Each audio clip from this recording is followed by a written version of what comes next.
Yang ini adalah lagi besar daripada Terry Hobo. Yang ini adalah Laurel shoulder bag.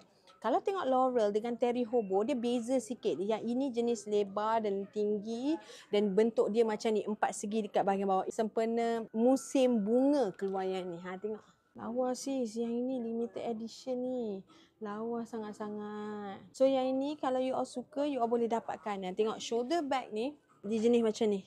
Laurel shoulder bag ni best lah. Bagi saya dari segi kompartmen dia, yang ini adalah lagi besar daripada Terry Hobo.